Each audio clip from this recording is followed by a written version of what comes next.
Olá, minha família do Axé, povo da Umbanda, meus irmãos e minhas irmãs de caminhada.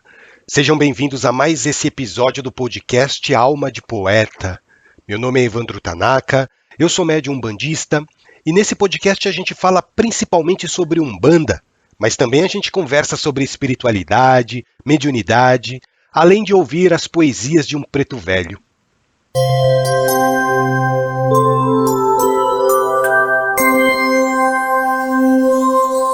Hoje a gente vai conversar sobre um outro sacramento muito importante que existe na religião de Umbanda. E reparem que eu falei religião de Umbanda, porque agora eu estou me referindo exclusivamente ao aspecto religioso da nossa fé. Lembra que eu disse, quando a gente conversou sobre o batismo, que a Umbanda tem 5 pilares? Aqui nesse episódio, a gente vai continuar conversando sobre o aspecto religioso da Umbanda, sobre os sacramentos religiosos. E hoje a gente vai falar sobre o casamento.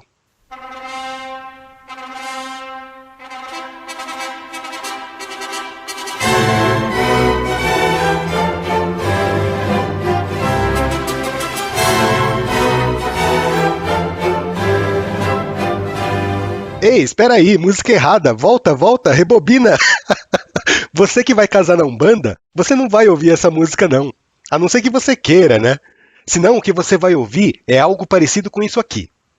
Vem uma luz lá de Aruanda pra iluminar a nossa banda com as bênçãos de Oxalá. Meu pai, caboclo de pena, mandou enfeitar o seu abaçá. Matrimônio no bongá, caboclo pediu a Pai Oxalá para abençoar esta união, que são dois amores em um só coração. Para abençoar esta união, que são dois amores em um só coração. A Umbanda é alegria, os orixás estão contentes, e este casamento seja para sempre. A Umbanda é alegria, os orixás estão contentes, e este casamento seja para sempre. É lógico que existe uma infinidade de pontos de casamento que você pode tocar, né? Esse é só um exemplo. A Curimba pode tocar pontos para a entrada dos padrinhos, para a entrada do noivo, para a entrada da noiva. A Curimba pode tocar pontos no momento da troca de alianças, no momento da consagração das guias. Isso vai de cada casa. Cada terreiro, cada dirigente tem uma maneira específica de celebrar o casamento. Não existe uma regra, não é uma cerimônia engessada. A Umbanda possui essa maleabilidade de fazer os sacramentos, né? Assim como é com o batismo, assim também é com o casamento. Assim também é com o amaci, com o cruzamento de coroa. Mais importante do que o ritual em si é a manipulação energética que acontece no plano espiritual. Bom, mas vamos lá. Eu acho que depois do nascimento, o casamento é o segundo evento mais importante que pode acontecer na vida de duas pessoas, né? E que alegria se a gente puder casar dentro daquela fé que a gente professa. Se você é católico, você vai sentir uma extrema felicidade de poder casar na igreja. Se você é evangélico, com certeza você vai pedir para o seu pastor celebrar o casamento. Se você é judeu, vai casar na mesquita com a presença do rabino. E se você é umbandista, vai querer casar no terreiro. Vai querer que o pai de santo ou a mãe de santo celebre a sua cerimônia. A Umbanda, assim como todas as outras religiões, também tem a sua ritualística própria para celebrar o casamento. Lembrando apenas que essa ritualística é maleável, né? E pelo fato da Umbanda trabalhar diretamente com a espiritualidade envolvida em todos os aspectos da nossa vida, nada mais natural que essa espiritualidade também participe ativamente da celebração do casamento. Não é só o dirigente espiritual que vai estar conduzindo aquela cerimônia. No casamento da Umbanda, existe uma participação ativa também dos guias e mentores da casa e dos guias e mentores das pessoas que estarão contraindo o matrimônio. Porque o casamento na Umbanda tem a parte material e tem a parte espiritual. A parte material é conduzida pelo pai de santo, pelo dirigente. E a parte espiritual é conduzida pelo guia-chefe do terreiro. E que felicidade poder casar em um terreiro de Umbanda, não é mesmo? Que cerimônia linda! Quando a gente faz casamentos na Umbanda, a gente usa e abusa dos elementos da natureza. A gente cobre o chão do abaçá com folhas, com pétalas de flores. A gente enfeita as paredes, as portas, o teto com galhos de árvores, com ramas, com buquês. Os noivos, eles podem usar tanto a roupa branca tradicional, como também eles podem usar roupas características com as cores que simbolizam os orixás que regem a coroa de quem está casando. E os noivos costumam usar guirlanda de flores na cabeça, né? É lindo demais, gente. É no casamento umbandista que a gente vê o contato tão intenso que a nossa religião tem com a natureza. Lembrando, pessoal, que o casamento na Umbanda, assim como em qualquer outra religião, pode ser feito tanto com efeito civil como sem efeito civil. O efeito civil é aquele reconhecimento em cartório. A pessoa, para se casar, não necessariamente precisa ter uma cerimônia religiosa, né? Ela pode simplesmente chegar lá no cartório, com o seu noivo, com a sua noiva, e falar assim: a gente quer se casar, como que a gente faz? Daí o escrevente do cartório não vai perguntar para você de que religião que você é. Ele simplesmente vai fazer os preparativos. Ele vai cumprir com as formalidades para que esse casamento surta efeitos civis perante a sociedade. Só que as pessoas que se casam, além do reconhecimento perante a sociedade, elas também buscam uma bênção divina, né? Elas buscam o reconhecimento da espiritualidade. E é nesse momento que entra a cerimônia religiosa. Em 99% dos casos, as pessoas fazem duas cerimônias. Uma no cartório de registro civil, para que o casamento seja reconhecido legalmente, e outra cerimônia religiosa, para que o seu casamento seja abençoado por Deus. Ah, Evandro, mas eu posso fazer uma única cerimônia para que o casamento surta os efeitos civis e religiosos? Claro que pode. Mas daí, o templo religioso tem que estar muito bem estruturado, né? Seja uma igreja, uma mesquita, um terreiro, o local tem que cumprir com todas as formalidades burocráticas. E é aí que a porca torce o rabo, né, gente? No caso da Umbanda, por exemplo, a gente pode contar em uma mão os terreiros que são regularizados. Porque dá um trabalho danado para você regularizar um templo religioso. Você precisa tirar o CNPJ do terreiro, o seu terreiro precisa ter estatuto, com ata registrada em cartório, o seu terreiro precisa ter alvará de funcionamento, precisa ter inscrição municipal, você precisa apresentar para as autoridades a regularidade do imóvel, porque não é em qualquer lugar que pode abrir um terreiro de Umbanda, né? Você precisa ter também o registro civil da pessoa jurídica. Gente, é o maior trampo isso. Daí o que a maioria dos terreiros fazem? Eles preferem trabalhar meio que na informalidade, né? Informalidade assim entre aspas, para evitar toda essa burocracia. Até porque, para você regularizar um terreiro, precisa de grana, né? Para tudo vai dinheiro. Você precisa pagar o contador, você precisa pagar as taxas, os emolumentos, você precisa pagar certidões. E não é todo terreiro que tem condição de fazer isso. Muitos terreiros lutam até para arrecadar dinheiro para poder pagar o aluguel no final do mês, não é mesmo? Falta dinheiro até para o básico, quanto mais para regularizar a situação legal. Mas enfim, esse não é o tópico do assunto de hoje. A gente está falando sobre casamento.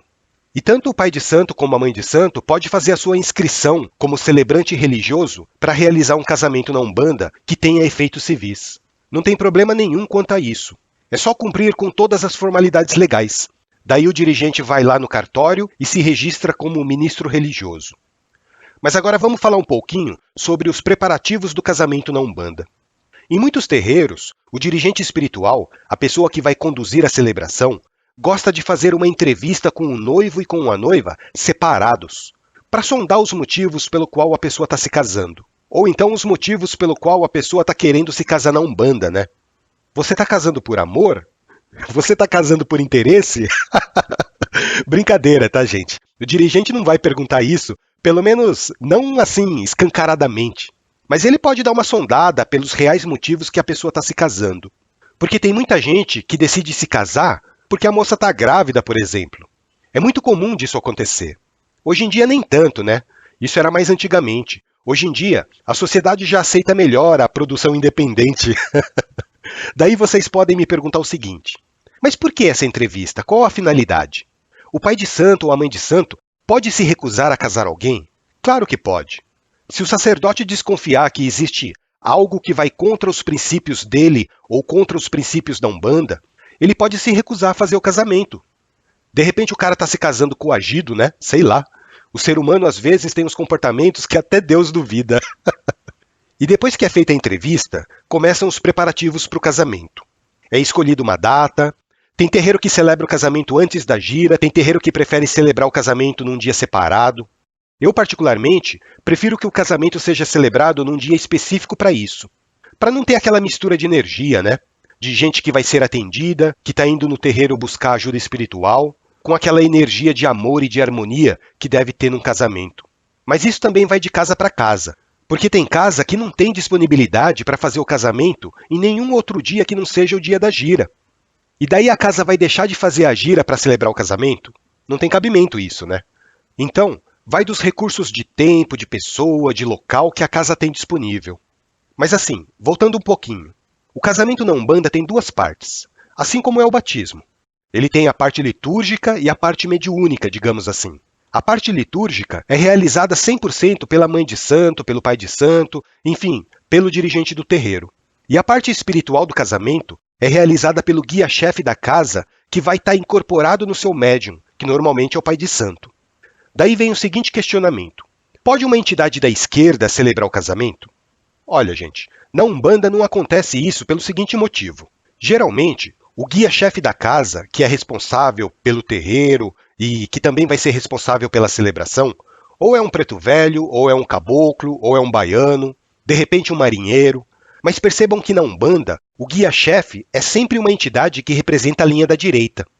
Eu, pelo menos, nesses 20 anos de caminhada pela Umbanda, eu nunca vi um guia-chefe de terreiro de esquerda. Até porque, se o guia-chefe de terreiro é da linha da esquerda, daí não vai ser mais Umbanda, né? Daí é Quimbanda. É a Quimbanda que trabalha quase que exclusivamente com a linha da esquerda. Na Quimbanda prevalece a energia de Exu e Pombagira. Na Umbanda prevalece a energia do povo da direita. É por esse motivo que, até hoje, eu não vi uma entidade da esquerda celebrando um casamento de Umbanda. Agora, se você quiser casar na Quimbanda, daí é outra história. Daí desconsidera tudo isso que eu disse, porque a Quimbanda é outra religião. Mas voltando para o assunto. Os noivos estão lá conversando com o dirigente para combinar os detalhes da cerimônia, combinando a decoração do terreiro. Normalmente são os noivos que arcam com os custos dos materiais para decorar o terreiro, né? A não ser assim, que eles não tenham condições financeiras de pagar por isso. Daí, de repente, o pessoal pode até fazer uma vaquinha entre os trabalhadores da casa para ratear as despesas do casamento. Lembrando que a Umbanda é simplicidade e humildade, né, gente? E isso precisa se refletir também na decoração, que deve ser o mais simples possível. Se você quer se casar na Umbanda e quer fazer aquela decoração suntuosa, repense esses valores. A Umbanda não é uma religião de ostentação. Na Umbanda, os noivos se casam descalços. Quanto mais simples for a celebração, quanto mais simples for a roupa que você estiver usando no dia do casamento, mais você vai estar integrado com os valores que defendem a nossa fé. E olha, gente, simplicidade não é sinônimo de feiura. Muito pelo contrário. Eu costumo dizer que a beleza está na simplicidade.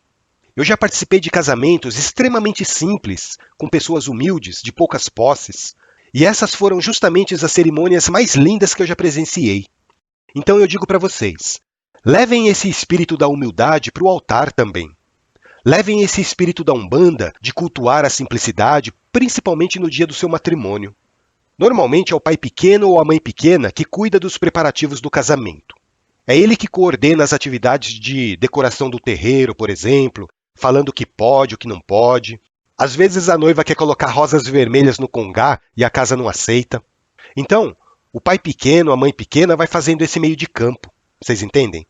E o pai de santo fica mais concentrado na ritualística em si. E os padrinhos? Os padrinhos é a mesma coisa do batismo. Você pode ter padrinhos encarnados e desencarnados. Aqui sim, você pode ter padrinhos desencarnados da linha da esquerda, sem problema algum. Isso segundo a visão que eu tenho da Umbanda, tá, gente? Eu já expliquei o meu ponto de vista a esse respeito quando eu falei do batismo. Pode ser que a sua casa pense diferente e tá tudo certo. Quantos padrinhos eu posso ter? Geralmente é um padrinho e uma madrinha encarnados e um padrinho e uma madrinha desencarnados. Não precisa mais do que isso. Ah, Evandro, mas eu não posso ter mais de um padrinho e de uma madrinha? Poder pode, mas lembra do que eu disse sobre simplicidade? Tenta deixar as coisas o mais simples possível.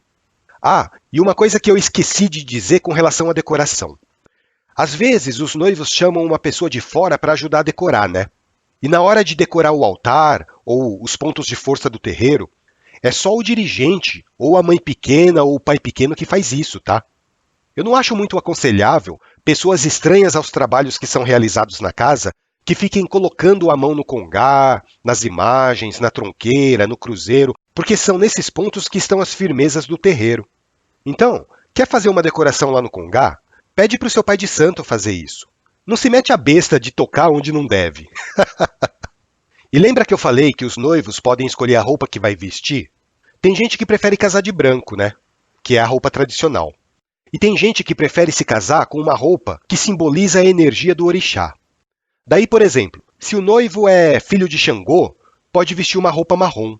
Se a noiva é filha de Oxum, pode colocar um vestido dourado. Ou se for filha de Iemanjá, pode usar um vestido azul claro. Mas isso fica a critério dos noivos. Na Umbanda não tem esse negócio, tem que casar de branco. A pessoa casa com a cor que ela quiser. Agora, os filhos de santo, aqueles que são trabalhadores do terreiro e vão assistir à cerimônia, daí sim eles precisam ir com o uniforme do terreiro, né?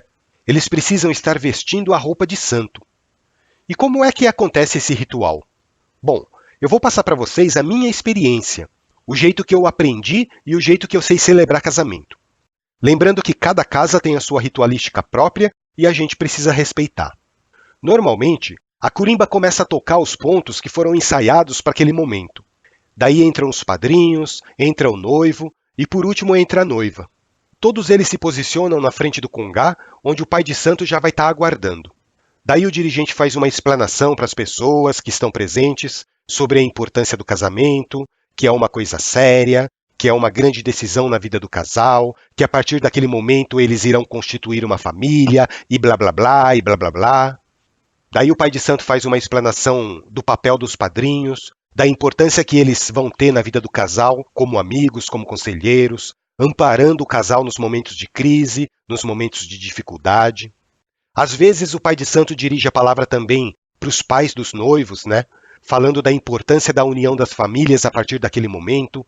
Ele fala que os pais, na verdade, não estão perdendo os filhos, que eles estão apenas ampliando o vínculo familiar, que antes era apenas de sangue, mas que de agora em diante vai se tornar um vínculo também espiritual.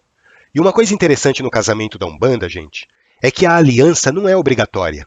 É lógico que os noivos gostam de trocar alianças, né? É uma cerimônia bonita e muitos fazem questão de usar a aliança depois de casados. Mas para a Umbanda isso não é requisito para casar. Em compensação, na cerimônia de casamento da Umbanda, os noivos costumam receber guias. Eu não estou falando de entidades, tá, gente? Eu estou falando daquele colar que se pendura no pescoço. Dependendo da vertente que a sua casa segue, os noivos recebem guias de contas rosas e azuis, simbolizando o Oxum e Oxumaré. Ou então eles recebem guias de contas brancas e azuis, simbolizando o Oxalá e Iemanjá. Isso vai da ritualística que a sua casa pratica. E é um momento muito bonito esse, porque a entidade pega aquelas guias que já foram consagradas, faz o cruzamento e coloca no pescoço do noivo e da noiva, falando palavras sempre muito bonitas. E tem uma parte na ritualística do casamento na Umbanda que eu acho muito bonita também.